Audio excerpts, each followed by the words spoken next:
Welcome back to our daily show. Here's CJ.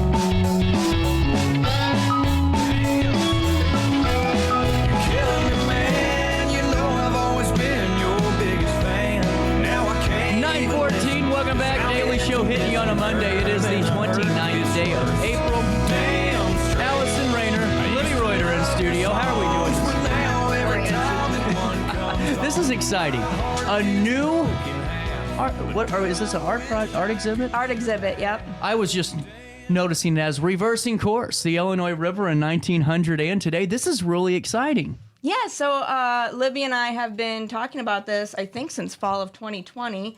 So we're excited that it's finally happening. Yes, I bet. Yeah, so I've had the pleasure of working on and off with Libby for 10 years or so now, and this newest project, so she's an artist, she'll talk about it.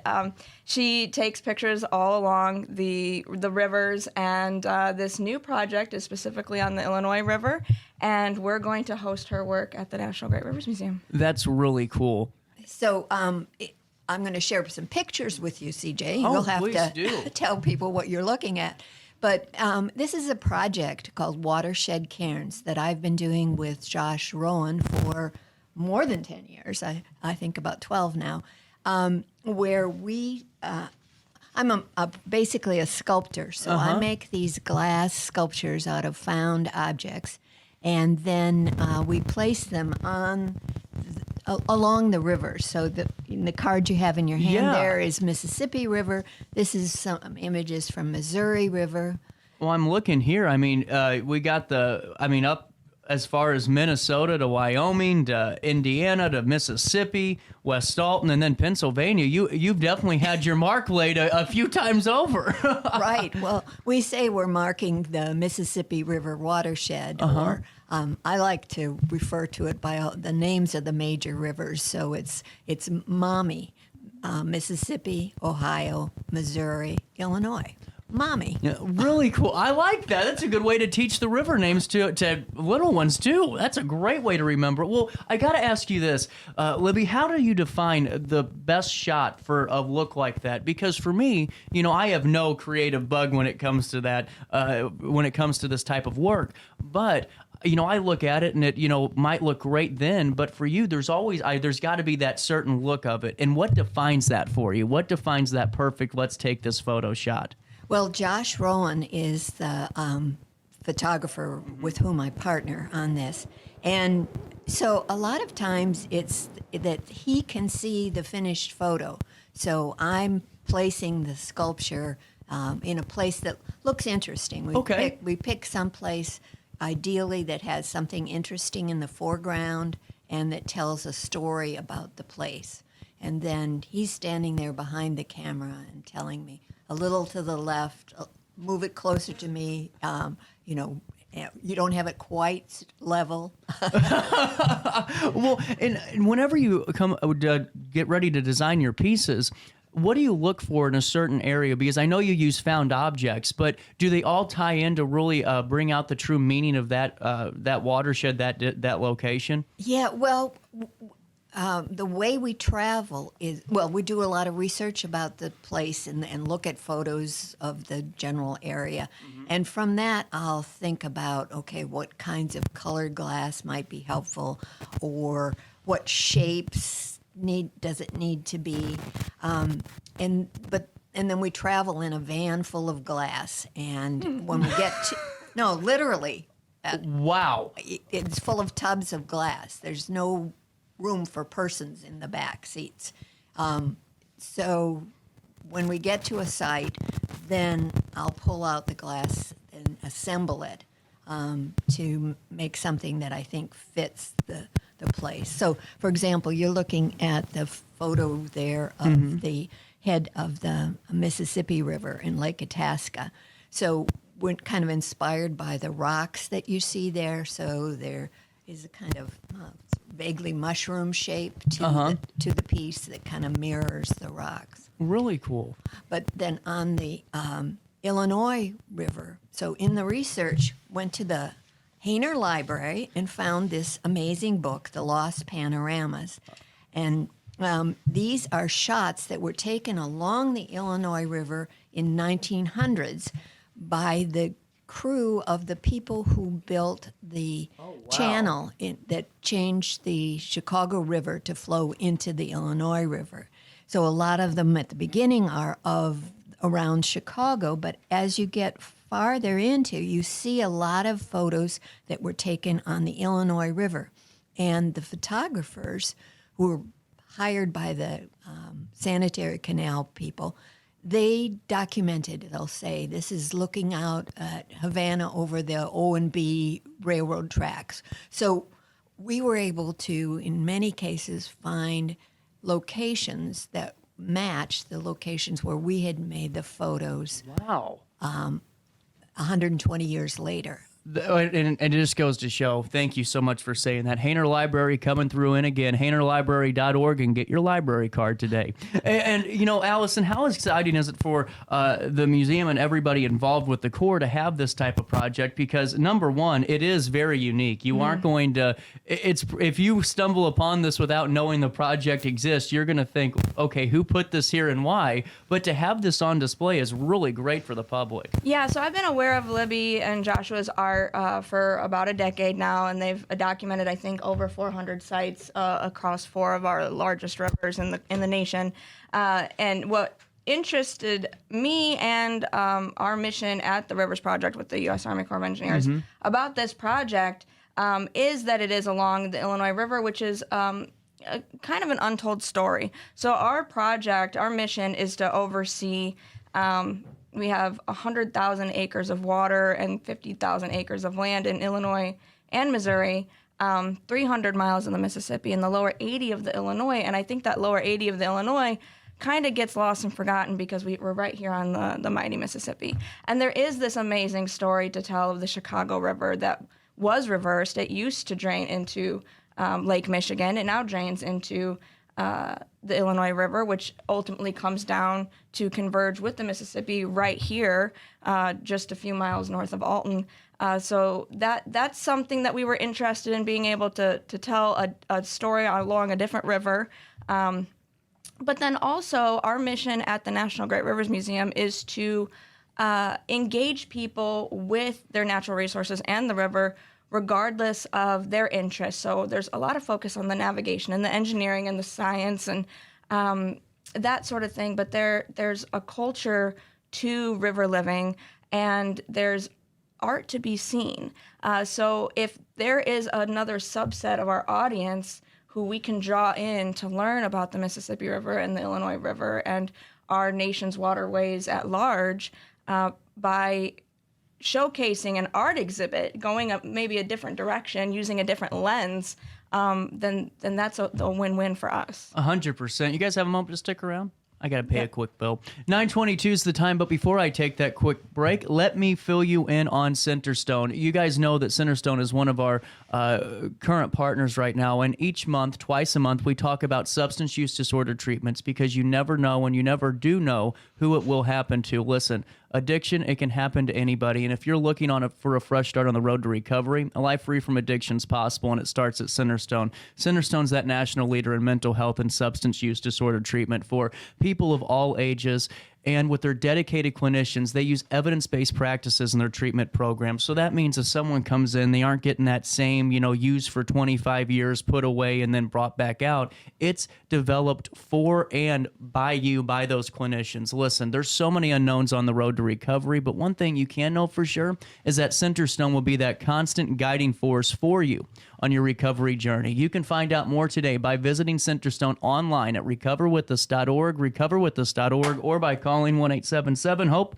123. No matter the season, Play It Again Sports in Edwardsville has the gear the athletes need to get in the game. Whether you're shopping for the newest sports equipment or saving money on quality used gear, Play It Again Sports carries what you need to maximize performance to get the most out of every swing, kick, stroke, or shot. We'll even buy your used goods, paying cash on the spot. We carry all the gear for all the sports all year long. We're your hometown sporting goods store. Play It Again Sports, conveniently located at 4 Club Center Court in Edwardsville. I just got a new air conditioner. top of the line. I bet mine's better. It's so efficient and quiet, I hardly know it's running. I've got you both trumped. I've got a Linux. So do I. Barrett Heating and Cooling carries Linux products to meet any budget. Don't gamble with your energy dollars. Call Barrett Heating and Cooling and start saving today. Lennox. Innovation never felt so good.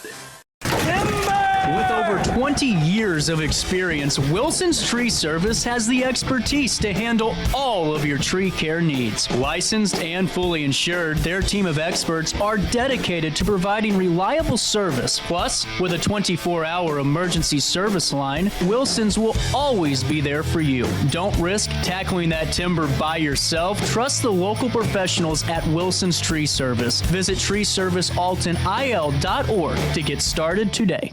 Welcome to Evergreen Place, a community that embodies joyful living, independence, and financial freedom for seniors. If you're looking for a full day of activities or to relax in your apartment, we have you covered. Located on the Alt Memorial campus. To know us is to love us. Experience the difference at Evergreen Place.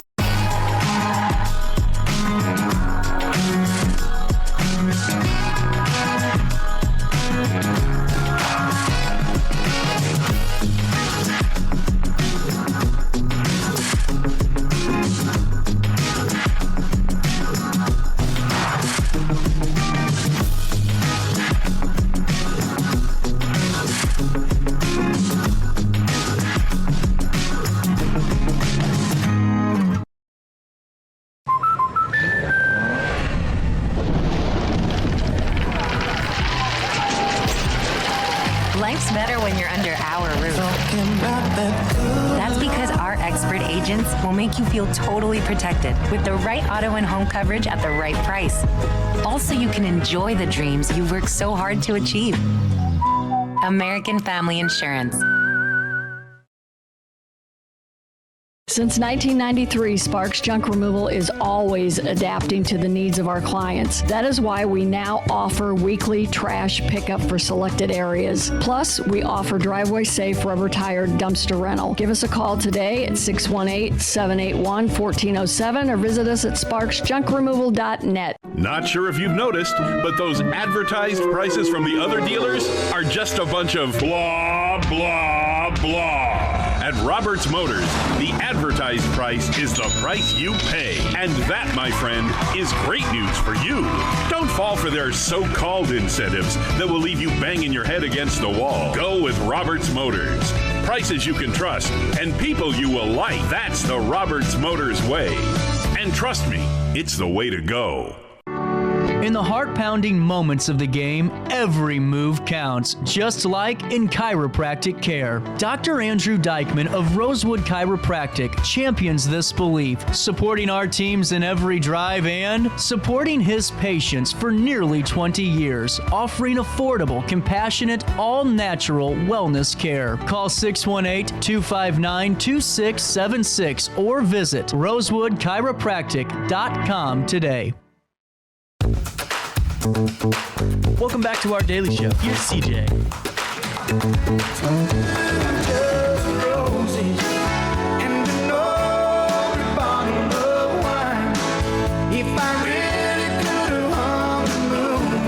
Welcome in 928, a little bit of change. That's weird that this month's already wrapping up. It's so weird. This year is already flying on by. Well, I got to ask you this, Libby, before we go into Meet the Artist event and all that fun stuff. How do you get the sculptures to stay? Well, they don't remain after we photograph them. Oh, okay, you take them. Okay. Yeah, because these are all taken on public lands or overlooking public land. So, and like the environment that they're in, they're fragile. So, okay, they are just there momentarily, but we identify each by its street address and its GPS coordinates. So if you have a map on your phone that you can punch in GPS coordinates, you can go within 12 feet of where we took that photograph maybe 5 years ago, maybe 10 years ago, and see how the space has changed. That's really cool. I like that a lot. That's awesome. And now, do you ever go back and put another, maybe you go back up and go, man, I have a different idea for this. Can you go back up to that same location and insert another one? Yeah, we've done, we have a piece that's called Tributary, and it's made, the base is this giant wine flask that's, maybe 30 inches high, and then there's stuff on top of it. So one of the things people don't realize on these is that how large some of them are. Yeah.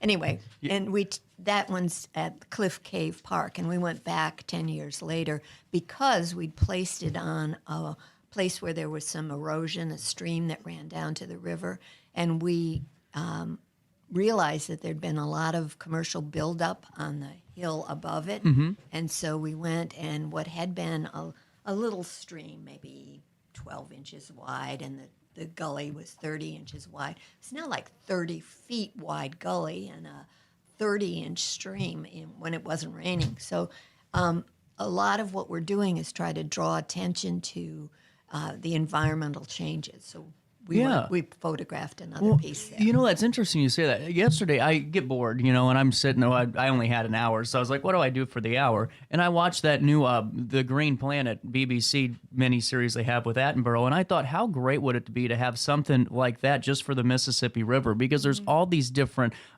living, organisms that are around, and they're symbiotic, some of them aren't, but it's just the fact that we have just as much diversity in our ecosystem than you do in a rainforest. It's just a different way of looking at it. And I thought about that yesterday, but I love the fact that you're doing this because it does raise awareness, and people go and want to stop and go find that photo-esque spot that only you guys found in those GPS coordinates. They go back and are able to observe that land. I mean, this is wonderful. That's a wonderful project. And Allison, on May the 11th, we're going to be having Miss Libby Reuter over there with Josh Rowan on Saturday from 2 to 4 p.m. Saturday, May the 11th. And now, what should we tell the public for this? Is there any FAQs that we kind of got to answer? I have to interrupt here. Unfortunately, Josh won't be here. He's in California. So. Well, just Libby, but that's okay. Libby's great. You're going to have fun with Libby, too. So we are launching this exhibit at the National Great Rivers Museum on Monday, May 6th, and it'll run into November, about 6 months. That first Saturday that the exhibit is open is Saturday, May 11th, and Libby will be there to answer any questions and engage with our visitors from 2 to 4 p.m. So as far as FAQs, the museum's free. All of our exhibits are always free. Mm-hmm. So come, enjoy the exhibit, and Libby will be there kind of as a low-key meet the artist reception.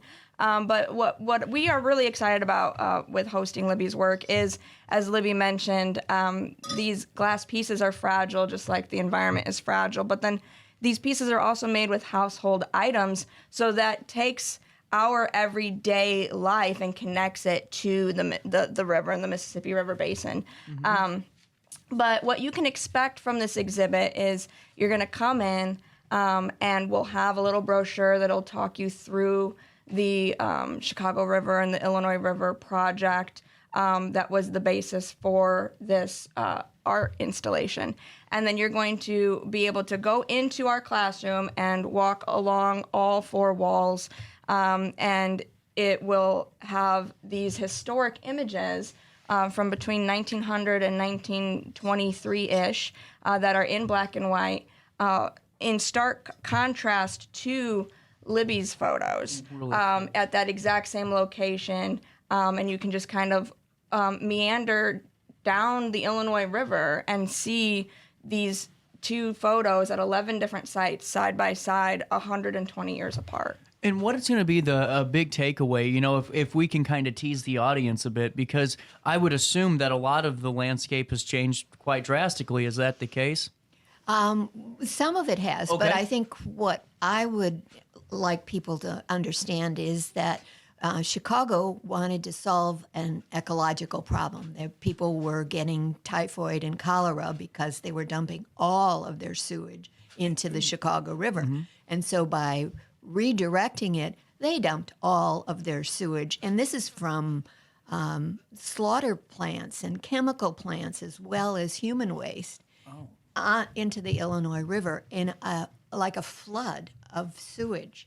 And this damaged the land, it killed trees, it damaged the wildlife. So what I would like people to take away is that sometimes we think we're solving one problem, but unless we see the larger picture, we can make 120 years of difference in the farmland downstream. That's a wonderful point. When did that happen? Was that a long time ago? Like 1900. 1900. Wow.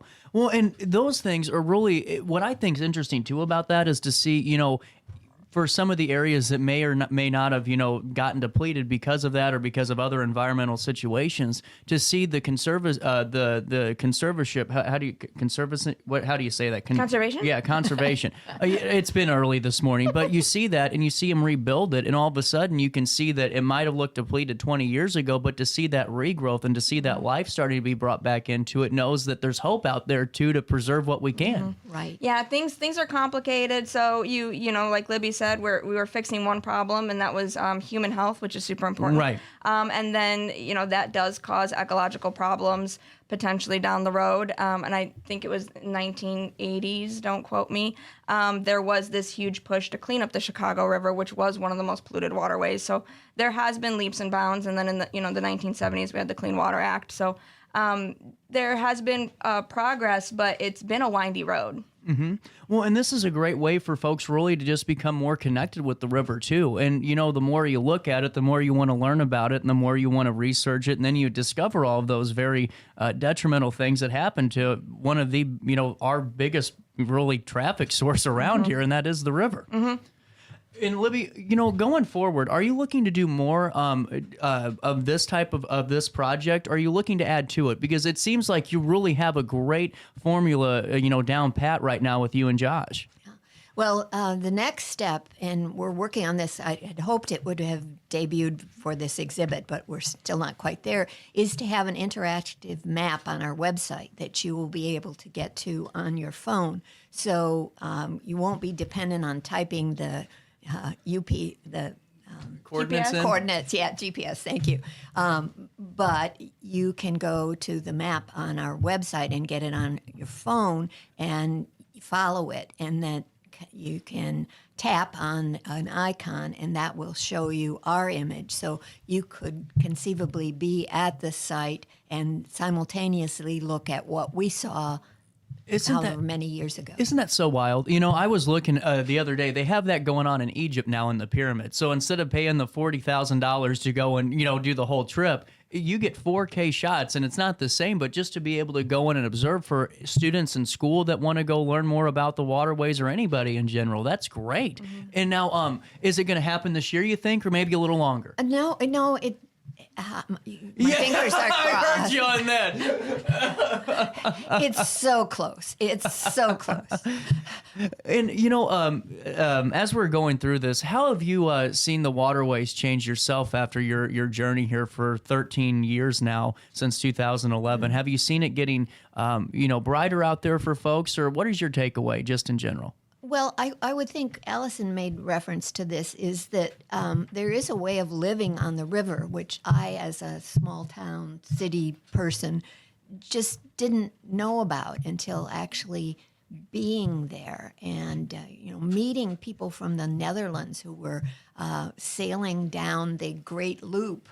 So they had come from the Netherlands because they'd read about being able to go down the Mississippi, up the Atlantic, across the St. Lawrence Seaway, down the Illinois, and we call them loopers.